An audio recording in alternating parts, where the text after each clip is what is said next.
What's going on, everybody? Chris here with Clutter Reduction Junk Removal in Southeast Florida, and today we are going to be doing a networking group in one of our northern cities. I don't typically go up there because it is a little bit farther away from me, but we are trying to expand our service area to make sure that we're tackling all parts of our county to be as consistently busy as possible come September, because my fiance will be leaving her job to come work with me full time, and that is a lot of pressure on myself.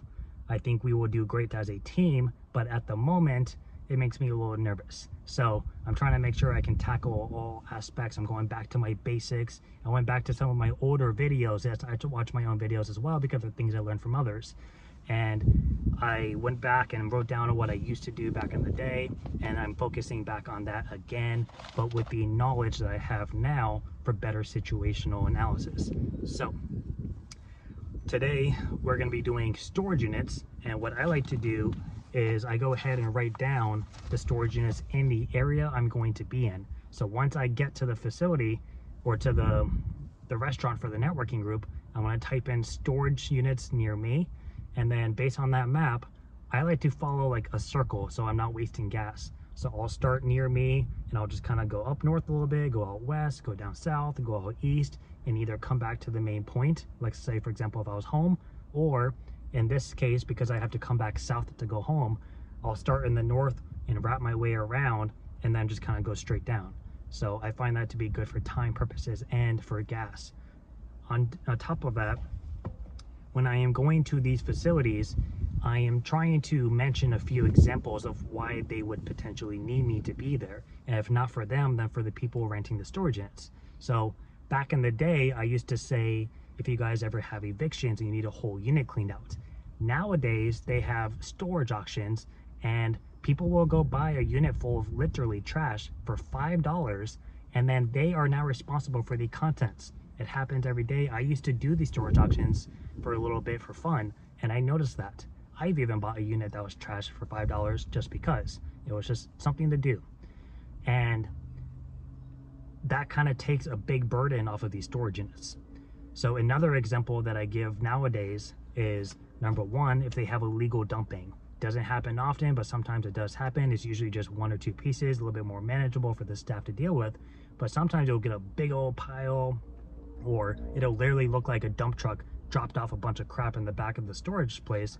And now that's a little bit more of a hassle for them. So they may want to call you out for that reason.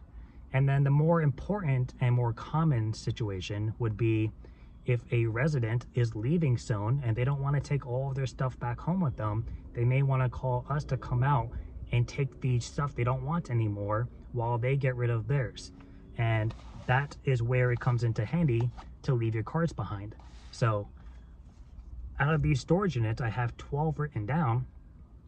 I will go to each one and introduce myself, let them know what we do, let them know we work with other branches in different cities, and this is the situations we usually deal with. If they were to ever come into contact with one as well, please accept our cards and hand them out as needed. And I always make sure to get the person's name that I talk to. If they're not the manager, I try to get the manager's business card as well, and then I will email them and let them know I stopped by, I spoke with so-and-so at the front desk, they gave me their contact information, and then I'll just do like a bullet point format of what I just said. And that way it's a little bit more condensed. And I will even ask, is it okay if I stop by on your scheduled day so I could talk to you one-on-one to better explain our situation? And sometimes they'll reply and say, sure, stop by any time between so-and-so. Sometimes they'll say, don't worry about it, I understand. Okay. And sometimes they'll not even reply at all, and that's fine. So that is what we will be doing for storage units. My goal is to make Tuesdays my new marketing day. So I'll be attending both my networking events because they're planted all around the city. And in addition to that, we're gonna be doing marketing for the basics. So for me, that's storage units, apartment complexes, senior living facilities, realtor offices, and then eventually we'll get down into businesses and hotels and stuff like that. So something to keep in mind. I find this to be very helpful. The thing with storage units is you're not likely to get a call from every single storage unit. It's typically not going to happen. And you're not going to get 50 clients from each one. What you are doing is pushing for volume. You are reaching out to a single place that has multiple potential clients within that single place, in hopes that somebody needs you over time. I've gone to storage units and the person at the front desk doesn't want to be there any more than I want to be there. And you can tell by their demeanor and their attitude and their tone. And oftentimes I think my card's being thrown out, truthfully. But you have to remember that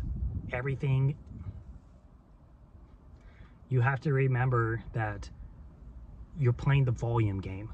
You are shooting for 1,000 no's to hopefully get one yes. And typically that one yes will pay for everything that you did leading up to it. So that's just something to kind of keep in mind. Don't get distressed if somebody doesn't seem happy that you're there, because they probably don't care. So that's what we are doing for storage units. If you guys have ever been in a situation where you've dealt with storage units and you've noticed and you've learned things over time that were issues, comment them down below for others to see. If you've never gone to storage units, let me know why not. I would be curious to hear. But that's going to be it for me today, and I will see you guys next time. Bye.